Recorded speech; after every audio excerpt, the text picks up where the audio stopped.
Hi అందరికీ నమస్కారం. ఈరోజు నేను మీకు ఎక్స్ప్లెయిన్ చేయబోయే సినిమా పేరు in the shadow of the moon. ఈ సినిమా నెట్ఫ్లిక్స్ లో స్ట్రీమ్ అవుతుంది. చూడాలనుకున్న వాళ్ళు చూడొచ్చు. ఇంకా డైరెక్ట్ గా కథలోకి వెళ్లే ముందు మీరు కనుక మన ఛానల్ కి ఫస్ట్ టైం వస్తే దయచేసి సబ్స్క్రైబ్ చేసి బెల్ ఐకాన్ ప్రెస్ చేయండి. ఎందుకంటే మన ఛానల్లో వచ్చే ఇలాంటి అద్భుతమైన క్రైమ్ థ్రిల్లర్ సినిమాలు మీరు అస్సలు మిస్ అవ్వకూడదు. కాబట్టి ఇంకా డైరెక్ట్ గా కథలోకి వెళ్తే ఈ సినిమా ఓపెనింగ్ ఫిలడెల్ఫియాలో, అది కూడా 2024లో చూపిస్తారు. అక్కడ ఒక ఆఫీస్ చూపిస్తారనమాట. అక్కడ ఎవరో జనం ఉండరు. ఆఫీసులో అద్దాలన్నీ పగిలిపోయి ఉంటాయి. అంతేకాకుండా బయటకు చూస్తే అమెరికన్ ఫ్లాగ్ కిందకి పడిపోతూ ఉంటుంది. అంతేకాకుండా ఆ బిల్డింగ్ బయట ఎవరో బాంబు పేల్చడం వల్ల అక్కడ పరిస్థితులన్నీ అస్తవ్యస్తంగా ఉంటాయి. కట్ చేస్తే కథ ఇప్పుడు ఫ్లాష్ బ్యాక్ వెళ్తుంది. అది కూడా 1988లో సినిమా ఓపెన్ అవుతుంది. ఇప్పుడు ఒక ముగ్గురు చూపిస్తారనమాట. ఒక బస్ డ్రైవర్, ఆ తర్వాత ఒక మ్యూజిషియన్, ఇంకా ముఖ్యంగా వంట చేసే ఒక అతను. వాళ్ళు ఏంటంటే వాళ్ళ పనులు చేసుకుంటూ ఉంటారు.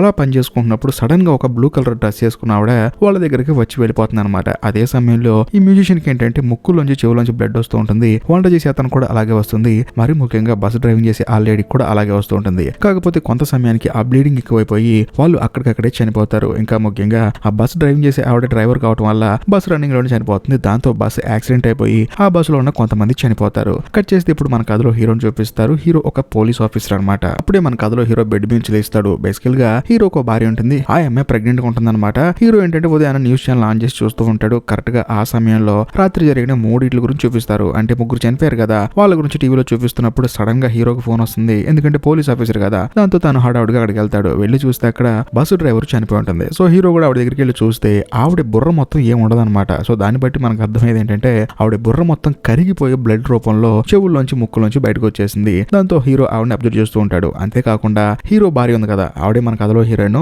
హీరో వాళ్ళ భార్యకి ఒక అన్న ఉంటాడు అనమాట. తను ఒక డిటెక్టివ్. తాను కూడా అక్కడికి వస్తాడు. వచ్చిన తర్వాత హీరోని అంటాడు, నువ్వేంటి ఇక్కడికి వచ్చావు, ఇది నా కేసు కదా అని చెప్పి అంటూ ఉంటాడు. కానీ హీరో మాత్రం ఆ శవాన్ని చూస్తున్నప్పుడు ఆ శవం మెడ మీద 3 చొక్కలు కనిపిస్తాయి అనమాట. దాంతో హీరోకి డౌట్ వచ్చేస్తుంది. అదేంటి 3 చొక్కలు అని చెప్పేసి మాట్లాడుతున్నప్పుడు సడన్ గా అక్కడికి ఇంకో పోలీస్ ఆఫీసర్ వచ్చేసి సార్ ఈ లాగా ఇంకా 2 చనిపోయారంట అని చెప్పి అంటంతో హీరో కూడా సరే అని చెప్పేసి వాళ్ళ దగ్గరికి వెళ్ళొస్తాడు. వెళ్ళొచ్చిన తర్వాత సో వాళ్ళకు కూడా ఏంటంటే కామన్ గా మెడ మీద 3 చొక్కలు ఉంటాయి. సో దాంతో హీరో అర్థమైపోతుంది మొత్తానికి ఎవరో మెడ వెనకాల ఏదో ఇంజక్షన్ లాగేసి వీళ్ళని చంపేశారని చెప్పేసి. కాకపోతే హీరోకి వచ్చే డౌట్ ఏంటంటే వీళ్ళ ముగ్గురు ఒకే టైంలో చనిపోయారు. కానీ వీళ్ళ ముగ్గురిని ఒకే టైంలో చంపింది ఎవరా అని చెప్పేసి హీరో ఆలోచిస్తున్నప్పుడు సడన్ గా అక్కడికి హీరోయిన్ వాళ్ళ అన్నయ్య వస్తాడనమాట. తాను వచ్చి ఇప్పటి వరకు నువ్వు చాలా ఎంక్వైరీ చేసావు, దయచేసి ఎంక్వైరీ ఆపే, ఎందుకంటే ఈ కేసు నాది, నేను ఎంక్వైరీ చేస్తే నాకు ప్రమోషన్ వస్తుంది, దయచేసి అర్థం చేసుకొని చెప్పి అంటంతో హీరో కూడా సరే అని చెప్పేసి అక్కడి నుంచి వెళ్ళిపోతాడు. అది కూడా తనతో పాటు పనిచేసి ఒక పోలీస్ ఆఫీసర్ తో వెళ్ళిపోతాడు అనమాట. అక్కడ చేస్తే మరుసటి రోజు మన కథలో హీరో ఏం చేస్తారంటే తన పార్ట్నర్ తో కలిసి డైరెక్ట్ గా హాస్పిటల్కి వెళ్తాడు. వెళ్ళిన తర్వాత ఆ ముగ్గురు చనిపోయారు కదా నిన్న, వాళ్ళకి సంబంధించిన రిపోర్ట్స్ అని అడుగుతాడు అనమాట. అంటే పోస్ట్ మార్టం రిపోర్ట్లు. వాళ్ళు ఏమంటారంటే ఎంతమందికి చెప్పాలంటే రిపోర్ట్ల గురించి, ఇప్పటికే చాలా మంది వచ్చి అడిగిల్లారని చెప్పి అంటంతో హీరో ఎలాగోలాగా ఆ డాక్టర్ని బతిలాంటి రిపోర్ట్ అడుగుతాడు. దాంతో ఆయన ఏం చెప్తాడంటే మీరు అనుకున్నది కరెక్టే, ముగ్గురికి వెనకాల ఇంజెక్షన్ ఇచ్చారు, సో దానివల్ల వాళ్ళు చనిపోయారని చెప్పి అంటంతో హీరో తన పార్ట్నర్ బయటకు వచ్చి ఆలోచిస్తారనమాట. ఎవరు ఆ కిల్లరు, వీళ్ళ ముగ్గురిని చంపాల్సిన అవసరం వాళ్ళకేం వచ్చిందని చెప్పేసి హీరో తన పార్ట్నర్ తో డిస్కస్ చేస్తూ ఉంటాడు. అదే సమయంలో రోడ్డు పక్కన చిన్న చైన్లు అమ్ముతూ ఉంటారనమాట. వాటిని మన కథలో హీరో కొనుక్కుంటాడు ఒకటి, ఎందుకంటే తన భార్య గిఫ్ట్ ఇద్దాం అని చెప్పేసి. ఆ తర్వాత హీరో తన ఫ్రెండ్ ఇద్దరు కలిసి కారులో కూర్చున్నప్పుడు వాళ్ళకి ఒక ఇన్ఫర్మేషన్ వస్తుంది. ఇంతకు ముందు ఒక ముగ్గురు చనిపోయారు కదా, అలాగే ఒక అమ్మాయికి 3 డాట్లు ఉన్నాయని చెప్పి అంటంతో అవునా, ఆ అమ్మాయి శవం ఎక్కడుందని చెప్పి అంటంతో అవతల ఉన్న వాళ్ళు ఏమంటారంటే ఆ అమ్మాయి ఇంకా చనిపోలేదండి, బతికే ఉందని చెప్పి అంటంతో హీరో హడావుడిగా పరిగెత్తుకుంటూ ఒక పబ్కి వెళ్తాడు. వెళ్ళిన తర్వాత ఒక అమ్మాయి ఏడుస్తూ ఉంటుంది. ఆ అమ్మాయి మెడ మీద కూడా 3 చొక్కలు ఉంటాయి అనమాట.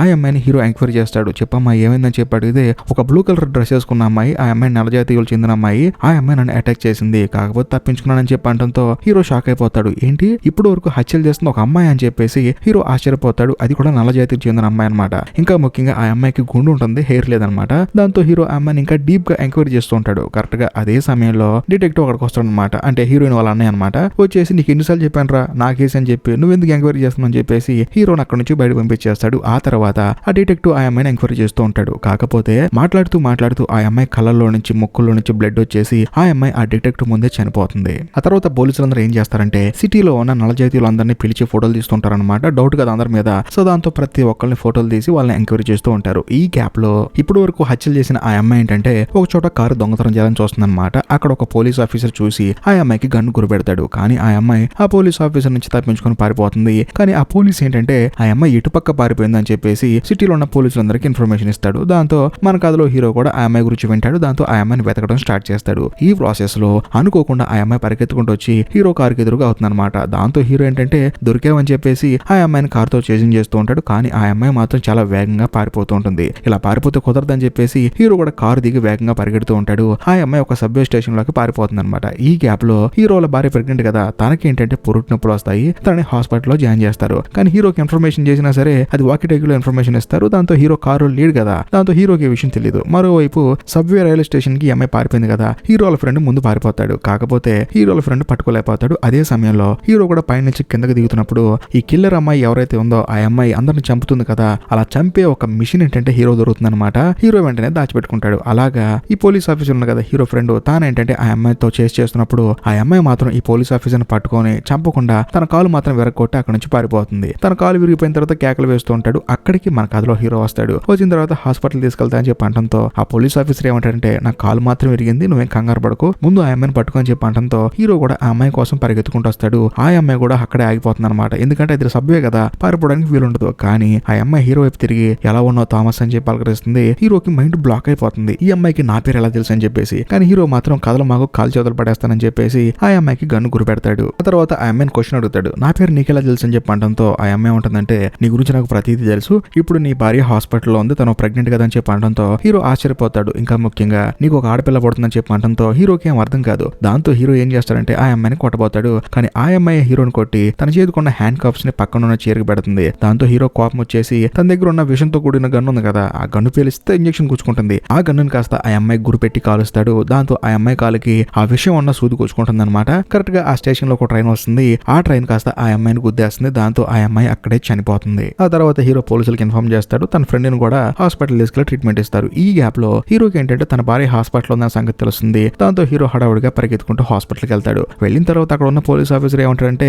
సబ్బే రైల్వే స్టేషన్ లో కిల్లర్ చనిపోయింది కదా, ఆ అమ్మాయి గురించి ఎంక్వైరీ చేస్తే ఎటువంటి ఆధారాలు దొరకలేదు, ఆ అమ్మాయి ఎక్కడ ఉంటుందో కూడా ఎవరికి తెలియదని చెప్పి అంటంతో హీరో మాత్రం హడావుడిగా తన భార్య దగ్గరికి వెళ్తాడు. వెళ్తే అప్పుడే తనకి పురుటి నొప్పులు స్టార్ట్ అవుతాయి అనమాట. వెంటనే హీరో తన దగ్గరికి వెళ్ళి నువ్వేం కంగారు పడకు, అంతా మంచి జరుగుతుందని చెప్పేసి హీరో ఒక చైన్ ఉన్నాడు కదా తన భార్య కోసం, అది తన చేతికి కడతాడు. దాంతో తన భార్య కూడా సరే అని చెప్పి అంటుంది. ఆ తర్వాత హీరో బయటకు వెళ్ళి తనకు పుట్టబోయేది బాబా పాప అని చెప్పి ఎదురు చూస్తూ ఉంటాడు. అదే సమయంలో అక్కడ ఉన్న డాక్టర్లు వచ్చి నీ భార్య చనిపోయింది, కాకపోతే నీకు ఆడపిల్ల పుట్టిందని చెప్పి అంటంతో హీరో స్టన్ అయిపోతాడు. ఎందుకంటే ఆ కిల్లర్ కూడా నీకు ఆడపిల్ల పుట్టిందని చెప్పింది కదా. దాంతో హీరో ఆశ్చర్యపోతాడు. ఆ కిల్లర్ కి నా గురించి ఎలా తెలుసు, నాకు ఆడపిల్ల పుడుతుందని ఎలా తెలుసు అని చెప్పేసి హీరో మాత్రం ఆలోచిస్తూ ఉంటాడు. కట్ చేస్తే కథ ఇప్పుడు 9 సంవత్సరాల తర్వాత ఓపెన్ అవుతుంది. అది కూడా 1997 సంవత్సరంలో. ఇప్పుడు ఒక చిన్న అమ్మాయిని చూపిస్తారు. ఆ అమ్మాయి ఎవరో కాదు, మన కథలో హీరో కూతురు అనమాట.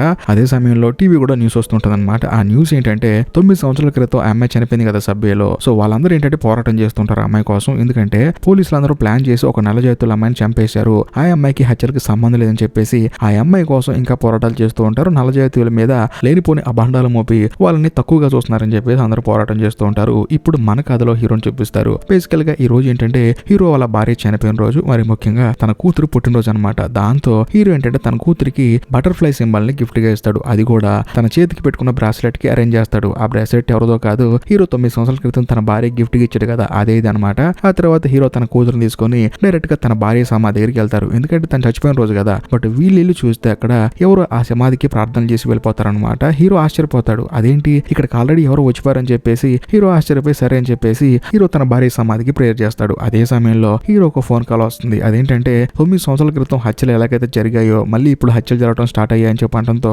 హీరోకి మైండ్ బ్లాక్ అయిపోతుంది. వెంటనే హత్యలు జరిగిన ప్లేస్ కి వెళ్తాడు. వెళ్లి చూస్తే ఒక ప్రొఫెసర్ చనిపోయి ఉంటాడు అనమాట. హీరో షాక్ అయిపోతాడు. యాజ్ ఇట్ ఈస్ గా మెడ మీద 3 డాట్లు ఉంటాయి. మరీ ముఖ్యంగా బ్రెయిన్ మొత్తం డ్యామేజ్ అయిపోయి ఉంటుంది. హీరోనే షాక్ అయిపోతాడు. అదే సమయంలో పక్కనున్న పోలీస్ ఆఫీసర్ ఏమంటారంటే ఒకవేళ నల్ల జాతీయులందరూ మన మీద కోపంతో ఇలా చంపారని చెప్పడంతో హీరో మాత్రం దాన్ని నమ్మడు. కాకపోతే చనిపోయింది ఒక ప్రొఫెసర్ అవడం వల్ల అక్కడ సీసీ కెమెరాలు ఉంటాయి అనమాట. ఆ కెమెరాలో సీసీ ఫుటేజ్ ని ప్లే చేస్తే హీరోకి మైండ్ బ్లాక్ అయిపోతుంది. ఎందుకంటే 9 సంవత్సరాల క్రితం ట్రైన్ యాక్సిడెంట్ లో చనిపోయిన ఆ అమ్మాయి మళ్ళీ తిరిగి వచ్చి హత్యలు చేస్తుంది అనమాట. దాంతో హీరోకి ఏం అర్థం కాదు. అదేంటి అమ్మాయి మళ్ళీ ఎలా వచ్చిందని చెప్పడంతో పక్కన ఉన్న అతను మళ్ళీ అంటాడు ఒకవేళ నల్ల జాతీయులందరూ అలా కావాలని గెటప్ వేసుకుని చంపుతున్నారని చెప్పడంతో అలాంటిది ఏం లేదు. 9 సంవత్సరాల క్రితం ఆ అమ్మాయి చనిపోయినప్పుడు ఆ అమ్మాయి చేతికి కట్ ఉంది, మళ్ళీ ఇప్పుడు ఈ అమ్మాయి కూడా కట్ ఉంది. దీంట్లో ఎటువంటి డౌట్ లేదు, ఆ అమ్మాయి ఈ అమ్మాయి అని చెప్పడంతో పోలీసులు అందరూ ఆశ్చర్యపోతారు. ఆ తర్వాత హీరో ఏం చేస్తాడంటే క్లోజ్ చేసిన కేసుని మళ్ళీ ఓపెన్ చేస్తాడు. ఈ ప్రాసెస్ లో విషం ఇచ్చి చంపే ఆ ఇంజెక్షన్ మళ్ళీ చూస్తాడు. ఇంకా ముఖ్యంగా ఆ ట్రాక్ మీద హీరోకో తాళం దొరుకుతుంది అనమాట. ఆ తాళం తీసుకొని చూస్తూ ఉంటాడు. అదే సమయంలో హీరో వాళ్ళ ఫ్రెండ్ అక్కడికి వస్తాడు. వచ్చిన తర్వాత ఏమైంది అలా ఆలోచిస్తున్నా చెప్పి అడిగితే ఆ అమ్మాయి చనిపోయే ముందు నాకు కొన్ని విషయాలు చెప్పింది. ఆ విషయాలు నేను ఎవరికి చెప్పలేదు, కాకపోతే ఆ అమ్మాయి చెప్పినట్టే అన్ని జరుగుతున్నాయి. ఈ విషయాలు నేను ఎవరికి చెప్పలేదు ఎందుకంటే నాకు ఆడపిల్ల పుడుతుందని చెప్పింది ఆ అమ్మాయే. మన ఇద్దరు మళ్ళీ కలుసుకుందామని కూడా అమ్మాయి చెప్పింది. ఆ అమ్మాయి మళ్ళీ తిరిగి వచ్చింది. మొత్తానికి అసలు ఏం జరుగుతుందో నాకు అర్థం కావట్లేదని చెప్పేసి హీరో ఆశ్చర్యపోతూ ఉంటాడు. అదే సమయంలో ఇలాగే ఇంకొక అమ్మాయి చనిపోయిందన్న ఇన్ఫర్మేషన్ వాళ్ళకి వస్తుంది అనమాట. అంటే బ్లడ్ మొత్తం కక్కుని చనిపోయిందని. దాంతో హీరో మీద ఆ తర్వాత హీరో డిపార్ట్మెంట్ మీద ప్రెషర్ పెరిగిపోతుంటుంది అనమాట. అందరూ అలర్ట్ అయిపోయి ఆ అమ్మాయిని వెతుకుతూ ఉంటారు. ఈ ప్రాసెస్ లో హీరోకి ఒక కీ దొరికింది కదా ట్రాక్ మీద. ఆ కీ గురించి హీరో సెర్చ్ చేసి చూస్తే అది ఒక విమానం తాళం అని తెలుస్తుంది. అది కూడా ఫాల్కన్ అని చెప్పే విమానం అనమాట. కాకపోతే ఇక్కడ ఇంకో ఆశ్చర్యమైన విషయం ఏంటంటే ఆ విమానం తయారు చేసింది రీసెంట్ గా 4 years బ్యాక్. కానీ ఆ అమ్మాయి చనిపోయింది 9 సంవత్సరాల క్రితం. అంటే 4 సంవత్సరాల క్రితం తయారు చేసిన విమానం తాళం 9 సంవత్సరాల క్రితం చనిపోయిన ఆ అమ్మాయి దగ్గర ఎలా ఉందని చెప్పేసి హీరో ఆశ్చర్యపోతూ ఉంటాడు. అదే సమయంలో అక్కడికి ఒక పోలీస్ ఆఫీసర్ వచ్చేసి ఈ తాళం ఫాల్కన్ 160 విమానం కదా, ఆ విమానం ఎక్కడి నుంచి పక్కనే ఉంది, కావాలంటే మీరు వెళ్ళి చూడొచ్చు అని చెప్పి అనడంతో హీరో కూడా సరే అని చెప్పేసి అక్కడికి బయలుదేరతాడు. అదే సమయంలో ఒక పోలీస్ ఆఫీసర్ వచ్చేసి మీకోసం నవీన్ రావు అని ఒక అతను వెయిట్ చేస్తాడని చెప్పి అనడంతో హీరో కూడా సరే అని చెప్పేసి వీళ్ళు అతను మీట్ అవుతాడు. అతను హీరోతో ఏమంటాడంటే నేను ఒక సైంటిస్ట్ ని, నేను ఒక ఎక్స్పెరిమెంట్ చేశాను, దానిలో నాకు ఒక విషయం తెలిసింది, అది మీకు చెప్తే మీరు నమ్మరు కానీ చెప్పాల్సి వస్తుందని చెప్పేసి అసలు ఏం జరుగుతుందో చెప్తాడనమాట. ప్రతి 9 సంవత్సరాలకు ఒకసారి వచ్చి ఒక చంద్రగ్రహణంలో వేరే టైం లైన్ లో ఉన్న వాళ్ళు ఈ టైం లైన్ లోకి వచ్చి ఏవైనా చేయొచ్చు, వాళ్ళకు రూట్ తిరుగుతుంది. సో దాన్ని బట్టి చూస్తే 9 సంవత్సరాల క్రితం జరిగిన హత్యలకి ఇప్పుడు మళ్ళీ జరుగుతున్న హత్యలకి ఏదో సంబంధం ఉంది. అది కూడా టైం ట్రావెల్ చేసి ఒక మనిషి వచ్చి ఇక్కడ హత్యలు చేస్తాడని చెప్పి అనడంతో హీరో వాళ్ళ ఫ్రెండ్ కోపం వచ్చేసి ఏం పిచ్చి పిచ్చిగా మాట్లాడుతున్నావు అని చెప్పేసి అతని మీద కోపడి అక్కడ నుంచి వెళ్ళిపోతాడు. కానీ హీరో మాత్రం లైట్ గా నమ్ముతూ ఉంటాడు అనమాట. ఒకవేళ ఈ నవీన్ చెప్పింది కరెక్ట్ ఏమో అని చెప్పేసి అనుకుంటూ ఉంటాడు. సరే అని చెప్పేసి వాళ్ళిద్దరు అక్కడ నుంచి వెళ్ళిపోయి ఆ విమానం ఉండే ప్లేస్ కి వస్తారనమాట. వచ్చిన తర్వాత హీరో వాళ్ళ ఫ్రెండ్ ఏమంటాడంటే మనం పర్మిషన్ లేకుండా లోపలికి వెళ్ళడం కరెక్ట్ కాదు, ఇది ఒక ప్రైవేట్ జెట్ అని చెప్పి అనడంతో హీరో ఏమంటాడంటే పర్మిషన్ అయిన తర్వాత చూసుకోవచ్చు, ముందు నేను వెళ్తానని చెప్పేసి గేట్ దూకి హీరో డైరెక్ట్ గా లోపలికి వెళ్తాడు. వెళ్ళి చూస్తే లోపల ఒక అతను పని చేసుకుంటూ ఉంటాడు. అతని దగ్గరికి మన కథలో హీరో వెళ్ళి ఈ కిల్లర్ ఉంది కదా ఆ అమ్మాయి ఫోటో చూపిస్తాడు. ఆ అమ్మాయి ఇక్కడికి వచ్చిందని చెప్పి అడిగితే ఏమి ఇక్కడికి రాలేదని చెప్పేసి అంటాడు. అదే సమయంలో హీరోకి అర్థమైపోతుంది మనోడు తలూపుతుంటే మొత్తానికి ఆ అమ్మాయి ఎక్కడ ఉందని చెప్పేసి. వెంటనే తన దగ్గర ఉన్న ఫోటో ఇచ్చేసి ఒకవేళ ఆ అమ్మాయి ఇక్కడికి వస్తే నాకు ఫోన్ చేయని చెప్పేసి హీరో పేపర్ ఇచ్చేసి దాని మీద నెంబర్ రాయమంటాడు. దాంతో తాను ఏం చేస్తారంటే ఆ అమ్మాయి ఇటు పక్క ఉందని చెప్పేసి సిగ్నల్ చేస్తాడు. హీరోకి అర్థమైపోతుంది ఆ అమ్మాయి అక్కడే ఉందని చెప్పేసి. మనకు కూడా చూపిస్తారు ఆ కిల్లర్ అక్కడే ఉంటుంది. అదే సమయంలో కరెక్ట్ గా ఆ కిల్లర్ గన్నుతో వచ్చి హీరోకి గురిపెడుతుంది. ఆ తర్వాత ఎదురుగా ఉన్న అతన్ని హీరో కాలు చేతులు కట్టేయమంటుంది. దాంతో హీరో కాలు చేతులు కట్టి అవతల పడేస్తాడు. ఆ తర్వాత ఆ కిల్లర్ ఏంటంటే హీరోతో మాట్లాడుతుంది, మనం మళ్ళీ కలుసుకుంటాం అని చెప్పే కదా, ఇదే మన ఇద్దరిని కలుసుకునేది అని చెప్పేసి హీరోతో ఆ కిల్లర్ మాట్లాడుతూ ఉంటుంది. ఈ గ్యాప్ లో పక్కన ఉన్న అతను ఏంటంటే ఈ కిల్లర్ మీద అటాక్ చేయబోతాడు. కానీ తన దగ్గర గన్ను తీసుకొని ఆ కిల్లర్ ని పిచ్చగొట్టు కొట్టి పక్కన పడేస్తుంది. బట్ అదే గ్యాప్ లో హీరో ఫ్రెండ్ ఉంది కదా, హీరో ఫ్రెండ్ కి ఏంటంటే మన కథలో హీరో ఆల్రెడీ ఫోన్ చేశాడు అనమాట తనకు తెలియకుండానే. దాంతో మనోడు ఏంటంటే లోపలికి వస్తాడు. ఇప్పుడు నువ్వు ఫ్రెండ్ కి ఫోన్ చేసిన సంగతి నాకు తెలుసు అని చెప్పేసి ఆ అమ్మాయి ఏం చేస్తుందంటే లోపలికి వచ్చిన కిల్లర్ ని కాల్ చేవతలు పడేస్తుంది. ఆ తర్వాత హీరోని తీసుకొని ఇంకా ముఖ్యంగా అక్కడ ఒక కీ ఉంటుంది అనమాట. ఆ కీ ఏదో కాదు ఫాల్కన్ 160 అని చెప్పి ఒక విమానం అనమాట. ఆ కీ తీసుకొని డైరెక్ట్ గా ఆ కిల్లర్ హీరోని తీసుకొని ఆ ఫ్లైట్ లోకి వెళ్తుంది. వీళ్ళిద్దరు ఫ్లైట్ లో స్టార్ట్ అయ్యేది ఏంటంటే హీరోయిన్ వాళ్ళ అన్నయ్య చూస్తాడు, అంటే డిటెక్టివ్ అనమాట. చూసి ఆశ్చర్యపోతాడు ఈ అమ్మాయి ఇంకా బతికే ఉందని చెప్పేసి. మరోవైపు ఆ కిల్లర్ ఏం చేస్తుందంటే హీరోని ఫ్లైట్ లో కూర్చోబెట్టుకుని ఫ్లైట్ స్టార్ట్ చేస్తుంది. అప్పుడు ఆ అమ్మాయి ఏమంటుందంటే హీరోతో నువ్వు మళ్ళీ నన్ను వెతుక్కుంటూ రావద్దు, నీకే ప్రమాదం, నేను కొన్ని కోట్ల మంది జనాల కోసం మంచి కోసం ఈ పని చేస్తున్నానని చెప్పడంతో హీరోకి షాక్ అనిపిస్తుంది. అయినా 1988లో చనిపోయిన నువ్వు ఇప్పుడు ఎలా వచ్చావని చెప్పి అడిగితే 9 సంవత్సరాలకు ఒకసారి చంద్రగ్రహణం వస్తుంది, దాని ద్వారా వచ్చానని చెప్పడంతో హీరోకి మైండ్ బ్లాక్ అయిపోతుంది. ఆ తర్వాత హీరో ఏం చేస్తారంటే ఆ కిల్లర్ ని క్వశ్చన్ల మీద క్వశ్చన్ అడుగుతూ ఉంటాడు. కానీ ఆ అమ్మాయి ఏమంటుందంటే నువ్వు అడిగిన ప్రతి ప్రశ్నకి నేను సమాధానం చెప్పాను అనుకో, మళ్ళీ నువ్వు నన్ను వెతుక్కుంటూ వస్తావు, కాబట్టి నేను చెప్పనని చెప్పేసి ఆ ఫ్లైట్ డోర్ కాస్త ఓపెన్ చేసి హీరోని పక్కకి నెట్టేస్తుంది. దాంతో హీరో పైనుంచి కింద పడిపోతాడు. అది కూడా నీళ్ళలో పడతాడనమాట. ఆ తర్వాత ఆ అమ్మాయి అక్కడి నుంచి వెళ్ళిపోతుంది. నీళ్ళలో పడిన మన కథలో హీరో ఏంటంటే ఎలాగోలా స్విమ్మింగ్ చేసుకుంటూ ఒడ్డుకు వచ్చేస్తాడు. బేసికల్ గా ఆ అమ్మాయి ఏంటంటే ఒడ్డుకు దగ్గరలో నీళ్ళలో పడేసింది కావాలని చెప్పేసి, అందుకని హీరో ఒడ్డుకు వచ్చాడు. ఆ తర్వాత ఆ ఫ్లైట్ కోసం చూసుకుంటున్న ప్రాసెస్ లో ఆ ఫ్లైట్ ఏంటంటే పక్కన ఉన్న ఫారెస్ట్ లో యాక్సిడెంట్ అయిపోతుంది అనమాట.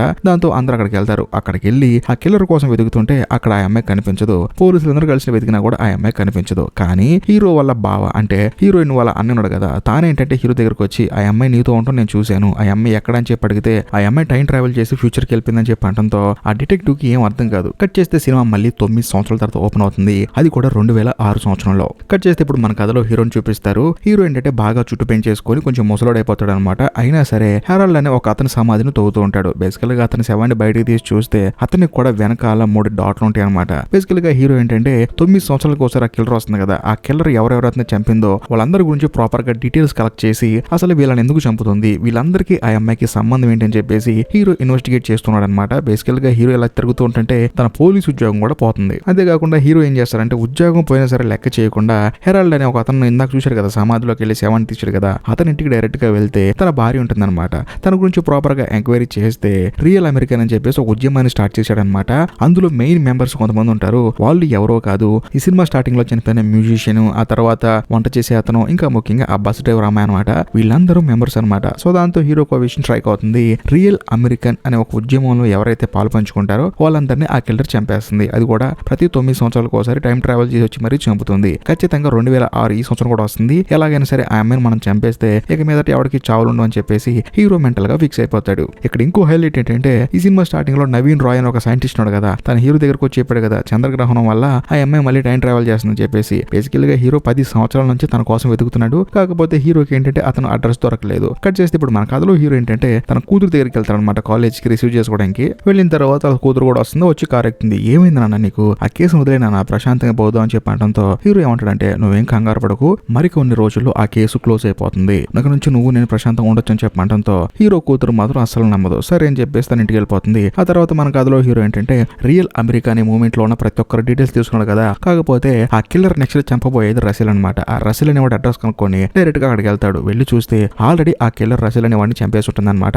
అప్పుడే అటు నుంచి పారిపోతుంది. దాంతో హీరో ఏం చేస్తాడంటే ఇక్కడ ఉన్నావా అని చెప్పేసి ఆ అమ్మాయి వెనకాల పడతాడు. ఆ అమ్మాయి బైక్ వేసుకుని పారిపోతూ ఉంటుంది. హీరో కారుతో చేస్ చేస్తూ ఉంటాడు. ఈ ప్రాసెస్ లో సడన్ గా ఒక సముద్రం ఒడ్డుకొస్తారు. ఆ సముద్రం ఒడ్డున ఒక చిన్న గొట్టం ఉంటుంది అనమాట. ఆ అమ్మాయి ఏం చేస్తుందంటే ఆ గొట్టంలో ఉదిరి పారిపోతుంది. అయినా మన కథలో హీరో వదులుతాడా, తాను కూడా ఆ గొట్టంలో ముందుకెళ్తాడు. ఆ తర్వాత ఇంకా ముందుకెళ్ళి చూస్తే అక్కడ ఒక బాక్స్ లో ఉంటుంది అనమాట. ఆ అమ్మాయి అందులోనే టైం ట్రావెల్ చేస్తుంటుంది. డైరెక్ట్ గా హీరో ఆ బాక్స్ లో ఉన్న అమ్మాయి దగ్గరికి వెళ్తాడు. వెళ్ళి ఎలాగైనా సరే ఆ బాక్స్ ఓపెన్ చేయాలని చూస్తాడు. కానీ కొంత సమయానికి ఆ అమ్మాయి అక్కడ నుంచి మాయమైపోతుంది. ఆ తర్వాత హీరో మెల్లగా బయటకు వస్తాడు. అక్కడ చాలా మంది పోలీసులు ఉంటారు. మరి ముఖ్యంగా ఆ డిటెక్టివ్ కూడా ఉంటాడు. ఎందుకంటే హీరో ఆ రసెల్ అనే అతని దగ్గరికి వెళ్ళాడు కదా, అతను చచ్చిపోయినాడు కదా, అతని చావుకి హీరోనే కారణం అని చెప్పేసి హీరోని అరెస్ట్ చేసి తీసుకెళ్తూ ఉంటారు. కాకపోతే 10 సంవత్సరాలుగా హీరో వెతుకుతున్న నవీన్ రావు అని ఒక అతను ఉన్నాడు కదా, అతను ఏంటంటే దూరం నుంచి హీరోని చూస్తూ ఉంటాడు. కట్ చేస్తే కథ మళ్ళీ 9 సంవత్సరాల తర్వాత ఓపెన్ అవుతుంది. అది కూడా 2015 సంవత్సరంలో. ఇప్పుడు నవీన్ రావు అని ఒక సైంటిస్ట్ ని చూపిస్తారనమాట. తానేంటంటే పందుల మీద ఎక్స్పెరిమెంట్ చేసి ఆ విషయాన్ని ప్రయోగిస్తాడు. దాంతో ఆ విషయం ఏంటంటే సక్సెస్ అవుతుంది అనమాట. ఆ నవీన్ రావు అనే అతను ఎంతగానో ఆనందపడతాడు. ఎందుకంటే తన ఎక్స్పెరిమెంట్ సక్సెస్ అయింది కాబట్టి. అంతేకాకుండా అతని ఆఫీసులో కొన్ని సీసీ కెమెరాలు ఉంటాయి అనమాట. అందులో ఒక సీసీ కెమెరా ఫుటేజ్ లో మన కథలో హీరో ఏంటంటే టెంట్ వేసుకుని ఒక మూలలో కూర్చొని ఉంటాడు. బేసికల్ గా దాని పక్కనే ఉంటాడు. హీరోని ఏంటంటే ఈ నవీన్ రావు అనే అతనే పక్కన ఉంచుకుంటూ ఉంటాడు అనమాట.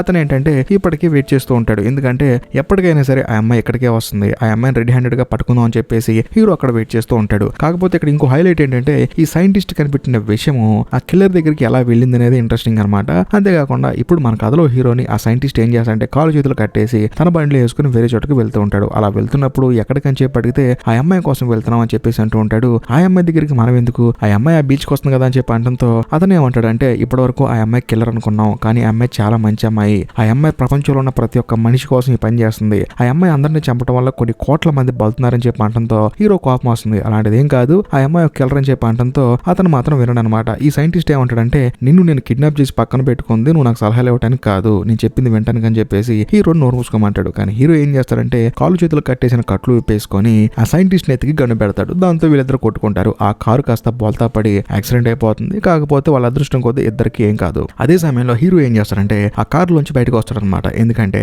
ఆ బీచ్ ఒట్టున్న గృహలోకి ఆ అమ్మాయి వస్తుంది కదా, దాంతో హీరో ఏంటంటే బయటకు వస్తాడు. కానీ లోపల ఇరుక్కుపోయిన సైంటిస్ట్ ఏమంటాడంటే అరే దయచేసి బయటికి వెళ్ళొద్దు, వెళ్ళినా సరే ఆ అమ్మాయిని ఏం చేయొద్దు, ఆ అమ్మాయి పని ఆ అమ్మాయి చేసుకొని, ఎందుకంటే నేను తయారు చేసిన విషయం ఆ అమ్మాయికి ఇవ్వడం వల్ల ఆ అమ్మాయి చాలా మంది ప్రాణాలు కాపాడుతుందని చెప్పినా సరే హీరో మాత్రం వినకుండా తన దగ్గర ఉన్న గన్ను తీసుకొని డైరెక్ట్ గా ఆ బీచ్కి వెళ్తాడు. ఆ అమ్మాయి కోసం వెయిట్ చేస్తాడు. బట్ హీరో అనుకున్నట్లుగానే 9 సంవత్సరాల తర్వాత మళ్ళీ ఆ అమ్మాయి తిరిగి వస్తుంది. తిరిగి వచ్చిన తర్వాత ఆ టనల్ లోంచి బయటకు వస్తుంది. ఆ అమ్మాయి బయటకు వచ్చిన తర్వాత మన కథలో హీరో ఏమంటాడంటే మొత్తానికి వచ్చావు, ఇప్పుడు నేను కాల్ చేతులు పడేసాను అనుకో చాలా మంది చావులు ఆగిపోతాయని చెప్పి అంటంతో ఆ అమ్మాయి ఉంటుందంటే నువ్వు గనక నన్ను ఇప్పుడు చంపేసావు అనుకో కొన్ని దేశాల మధ్య భయంకరంగా యుద్ధం జరిగి ప్రపంచంలో చాలా మంది చనిపోతారని చెప్పి అంటంతో హీరోకి ఏం అర్థం కాదు. అయినా సరే నేను నిన్ను చంపేస్తానని చెప్పేసి హీరో ఆ కిల్లర్ మీద గన్ను పెడతాడు. కానీ ఆ కిల్లర్ ఏమంటుందంటే ఈ భూమి మీద నన్ను ఎంతో ప్రేమగా చూసింది నువ్వే, ఇంకా ముఖ్యంగా నాకు సైకిల్ డాక్టర్ నేర్పించావు, మరీ ముఖ్యంగా ఇంత మందిని చంపమని చెప్పి ఈ టాస్క్ ఇచ్చింది నువ్వు అని చెప్పి అంటంతో హీరోకి మైండ్ బ్లాక్ అయిపోతుంది. నేను నీకు చెప్పడం అని చెప్పి అంటంతో అప్పుడు ఆ అమ్మాయి హీరోకి ఒక బ్రాస్లెట్ చూపిస్తుంది. ఆ బ్రాస్లెట్ ఏదో కాదు, హీరో తన భార్య కోసం కొన్నాడు కదా ఆ బ్రాస్లెట్ అనమాట.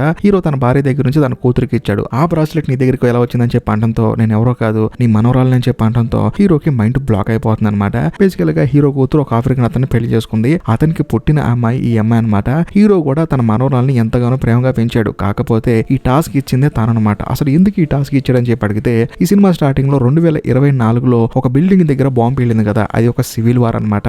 ఆ సివిల్ వార్ లో ఎవరైతే కారకులు ఉన్నారో వాళ్ళందరినీ స్టార్టింగ్ స్టేజ్ లోనే ఈ అమ్మాయి అందరినీ చంపేస్తుంది. ఒకవేళ వీళ్ళందరినీ చంపలేదనుకో సివిల్ వార్ జరిగి ప్రపంచం మొత్తం నాశనం అయిపోతుంది. కాబట్టి నువ్వే నాకు ఈ టాస్క్ ఇచ్చావు కాబట్టి నువ్వు నన్ను ఏం చేయమని చెప్పి అంటంతో హీరో కింద కూర్చొని ఏడుస్తూ ఉంటాడు. హీరోకి అప్పుడు గుర్తొస్తుంది అనమాట ప్రతిదీ. ఆ తర్వాత తానేమంటాడంటే సరే వెళ్ళి అందరిని చంపు చంపంటాడు కానీ అక్కడ కూర్చొని మాత్రం హీరో ఏడుస్తూ ఉంటాడు. ఎందుకు ఏడుస్తాడంటే ఇప్పుడు ఎలాగైనా సరే తను అక్కడ చంపడానికి వెళ్తుంది, అక్కడ మళ్ళీ తాను టైం ట్రావెల్ చేసి వచ్చి తన మనోరాల్ని చంపేస్తానని చెప్పేసి హీరో ఎంతగానో బాధపడుతూ ఉంటాడు. ఎందుకంటే 1988లో హీరోనే తన మనోరాల్ని చంపేశాడు. ఆ తర్వాత 9 సంవత్సరాలకు ఒకసారి హీరో తన మనోరాల్ని వెతుక్కుంటూ వస్తాడు, కానీ తన మనోరాల సంగతి తనకు తెలియదు అనమాట. అందుకనే హీరో అక్కడ కూర్చొని ఏడుస్తూ ఉన్నాడు.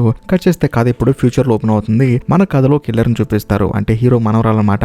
తానేంటంటే ఒక ల్యాబ్ లో చెప్తుంటుంది అనమాట, ఇప్పుడు నేను పాస్ట్ కి వెళ్ళి ఒక్కొక్కరిని చంపేయకపోతే ఫ్యూచర్ లో సివిల్ వార్ వచ్చి చాలా మంది ప్రాణాల హాని జరుగుతుంది, ప్రపంచాలు కొట్టుకొని ఈ భూమి అంతరించబోతుంది, కాబట్టి నేను పాస్ట్ కి వెళ్ళి అందరినీ చంపేస్తాను, అది కూడా సివిల్ వార్ కి ఎవరైతే కారకులు ఉంటారో వాళ్ళందరినీ చంపేస్తానని చెప్పేసి హీరో మనోరాలు చెప్తూ ఉంటుంది. ఇంతటితో సినిమా అయిపోతుంది. ఈ వీడియో మీకు ప్రాపర్ గా అర్థమైతే ఖచ్చితంగా కామెంట్ చేయండి, లైక్ చేయండి, షేర్ చేయండి. ఒకవేళ అర్థం కాకపోతే మాత్రం అది కూడా కామెంట్ చేయండి. ఇంకా ముఖ్యంగా ఇప్పటికీ మీరు మన ఛానల్ సబ్స్క్రైబ్ చేసుకోకపోతే దయచేసి సబ్స్క్రైబ్ చేసి బెల్ ఐకాన్ ప్రెస్ చేయండి, ఎందుకంటే ఇలాంటి అద్భుతమైన క్రైమ్ థ్రిల్లర్ సినిమాలు మీరు అస్సలు మిస్ అవ్వకూడదు కాబట్టి. బాయ్.